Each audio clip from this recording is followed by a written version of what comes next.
It's now time to review headlines on today's newspapers with the Ombudsman of This Day and Arise Media Group and This Day Newspapers Limited Group Executive Director, Kayode Komolafe. Good morning, Mr. Kayode. Good morning, Oji. Good morning, how are you? So it's just us today. We miss Steve. He's celebrating his mother's birthday. And happy birthday. Happy birthday to her. Right. And happy Democracy Day. Happy Democracy Day. He always has a theme of the day. Trust KK to remember it. Every weekend. I guess that's what's dominating probably all the, well, maybe news. Not. Maybe just This Day newspaper, the news today. Well, we'll begin with newspaper of records. I'm going to do the honors since Steve is not here. Now, the lead story there. At Democracy Day, Buhari promises Nigerians free, fair, transparent elections in 2023. The riders there, he wants candidates to run issue-based campaign, knocks the Babangida's government for annulling June 12, 1993 presidential poll. Atiku, Gbajabiamila, Tinubu, Obaseki, Sanwo-Olu, others urge Nigerians to remain hopeful, while Ondo State Governor Rotimi Akeredolu cancels Democracy Day celebrations over Owo carnage.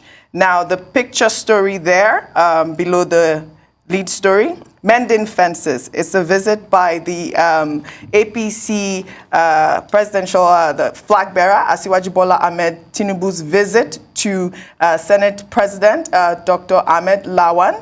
I believe that was at his residence yesterday.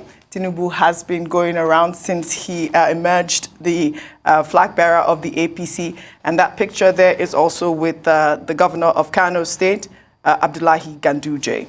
Now, another picture story there. It is members of the Youth Vote Count mega concert that was held at Tafawa Balewa Square yesterday in Lagos.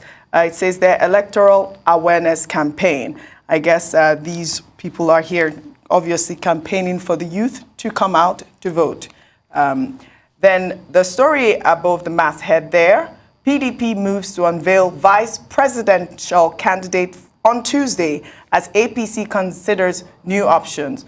Okowa tops list of contenders as odds favor South-South. APC considers Lawan, Lalong, Bagudu, Buni, Badaru, Amina Mohammed, and 3 others. Then the other story there, terrorists free another batch of 11 abducted train passengers. This is a good story on Democracy Day. Good news. The 11 out of those, I believe, almost over 70 passengers that were abducted at the Kaduna-Abuja-bound ill-fitted train.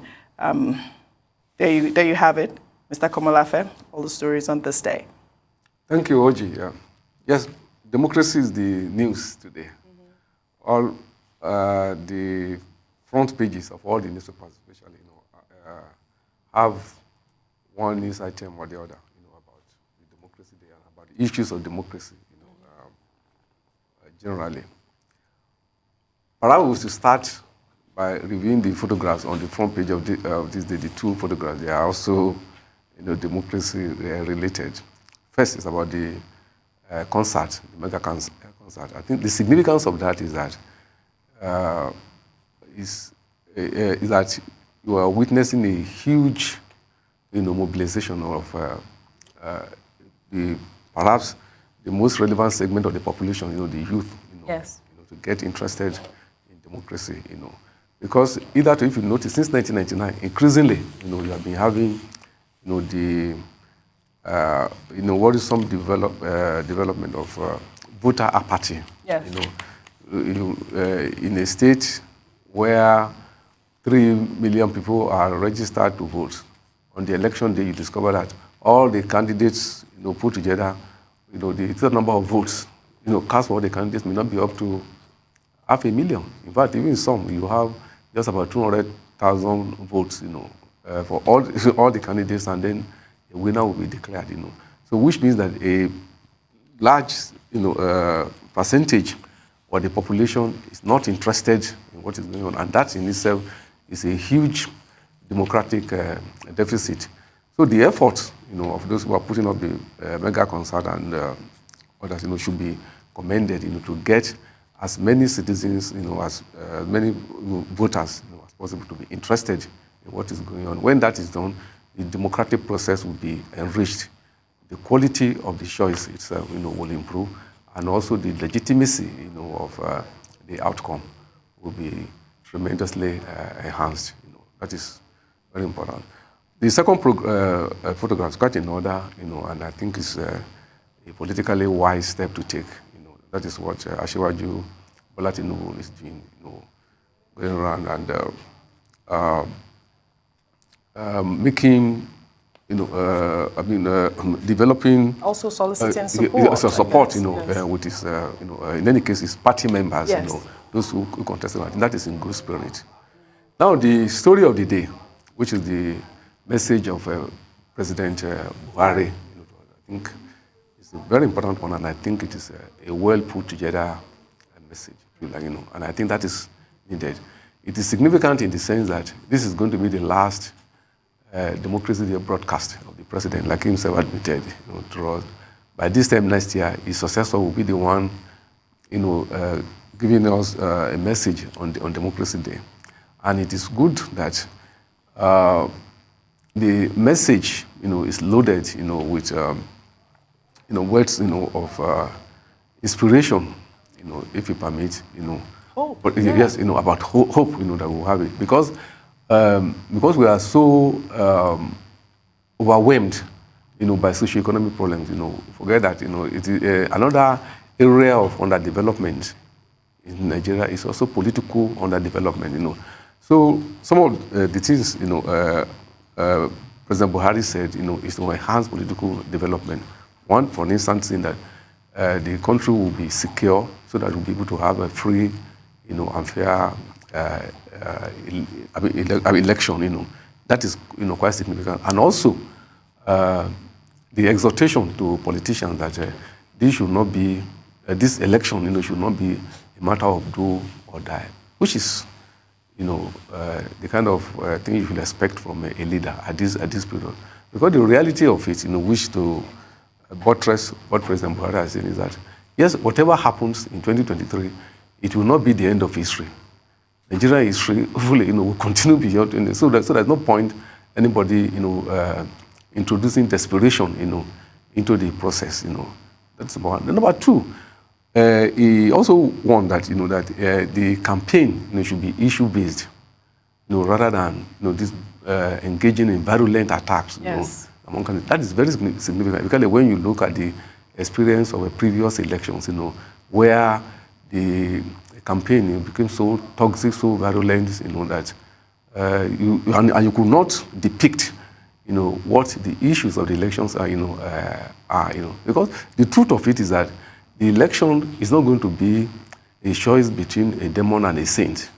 There are no saints in Nigerian politics, neither are there demons. There are no demons. So you're going to have human beings, citizens of Nigeria, with their strengths and weaknesses, and that voters, depending on their perception, will have to make a choice. So there's no point in the course of campaign, one side demonizing the other, while presenting its own candidate to be a saint, and vice versa. I think the word of advice, given by the president to a politician is one that should be taken seriously. I think it's a good message. Absolutely. What about the story, the good news story today? Terrorists free another batch of 11 abducted train passengers. I guess this was negotiated with Sheikh Ahmad Gumi and I believe one other person who's been working with the federal government. I believe a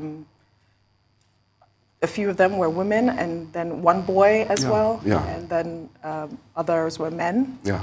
Yeah, this is and it's said that largely on health ground that their health is failing. I think that's a relief. Yes, very refreshing. That's a relief for the families of those people, as well as the victims, themselves. We should use the opportunity, to appeal, to government in the state, Nigerian state, to step up, the efforts to get the remaining people in captivity, free, soonest. I think it's good news, but we hope for, better news. The one we hear that all those who are in captivity in Nigeria and they are, in hundreds, that they should be released. Yes, and then the issue of negotiation, and especially with Sheikh Ahmad Gumi being involved with this negotiation. The federal government is saying that they don't want to negotiate with the terrorists, but I mean, this is the only way that they can be released at this point, it seems.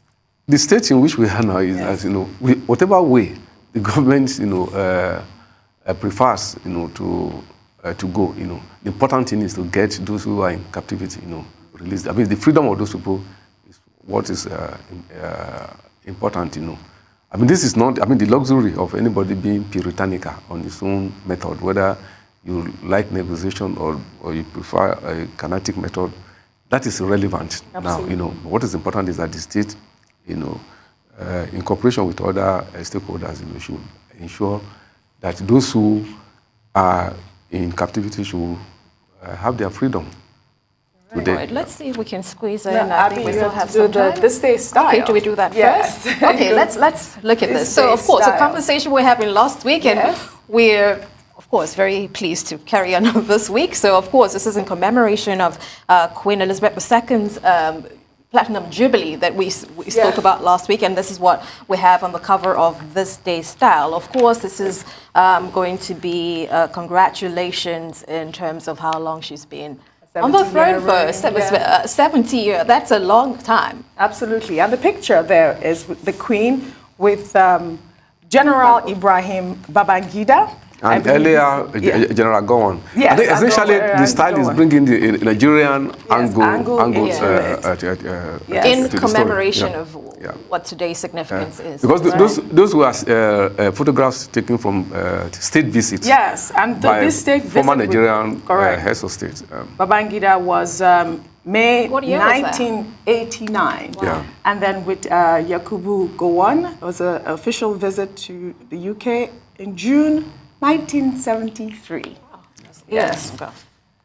All right. I guess you can take nice one from the state. So it's really Nigerian and go to the birthday, and it's reminiscent of those days when the Commonwealth was quite a very relevant institution to Nigeria. Right. Okay, let's look at the Sunday Vanguard here. We have a splash that says how we remade history 29 years after, of course, Democracy Day today. We have MK Abiola and we have Tinubu on this cover. Right beneath it, we have Feni Ferry leader left with no choice, the Sunday Vanguard. A Feni Ferry leader left with no choice but to support Asiwaju. That's according to Senator Adeyeye. Right beneath that, we also have what was culled out of today's speech from the president. We must not see 2023 elections as a do or die affair, which he has reiterated. And in many ways, we discussed this earlier today as well. But of course, there's something more prominent, and it's a conversation we've been having during the course of the week. Battle for Muslim ticket rages as El Rufai, Fani Kayode, and others back pairing. That's another development, but it's a conversation we should have on a more holistic stage. We also have on the Owa massacre, nobody listened after we raised the alarm. That's according to Olowo Oba Ogunoye. So we also have Fayemi stepping down for Tinubu's unsettles Segun Oni's SDP. So let's go through that. We have one last thing, how ex-generals, others convinced terrorists. And this is around the kidnapped train passengers release. Let's get an analysis. I think the Vanguard story is actually on the theme of the day, which is Democracy Day. That is going back to the story of the emergence of Abiola, as a candidate of the Social Democratic Party, and the process that then eventually ended with the Abiola winning the election and the election, getting annulled, So it's a relief, the whole history, and I think it's important, so that lessons could be learned, that especially when the nation now is more or less in a transition mode, that transitions can be managed well, and if it is not well managed, that accidents can also, occur, So that is a very relevant piece of history, that the Sunday Vanguard, it's given to us.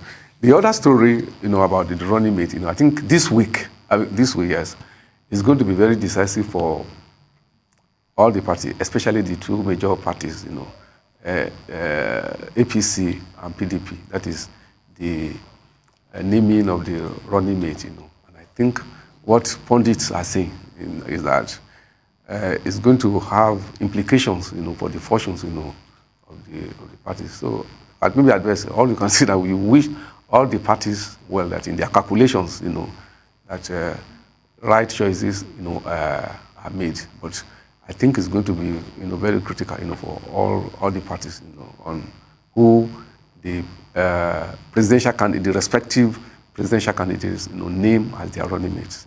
Yeah.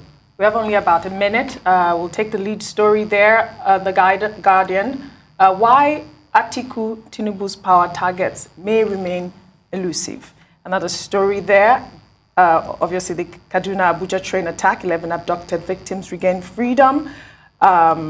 It is impossible to celebrate democracy without credible elections, says Action Aid Nigeria. And then Lagos PVC clash. Igbo not under attack, says the Ohanese. And then APC suffering from pre-election fever, says the PDP. Now there's a picture of the chairman there saying, desperate politicians, a threat to 2023 elections. Really quickly, Mr. Komolafe, I guess we can discuss the Lagos PVC clash. No, we should rather take the development story, on the front page of the Guardian. And that is a sort of examination of the positions of the parties on their policy position on power, which is a major problem. So that we hope that in the coming days and coming weeks and coming months, that should be the focus, that we should examine what the parties have to offer in terms of solving problems. And it's very interesting there that critics of the policy plans of the parties on power are saying that what they have been having in their program is political megawatts, but that they should try to distill this into concrete megawatts so that people will have a power supply.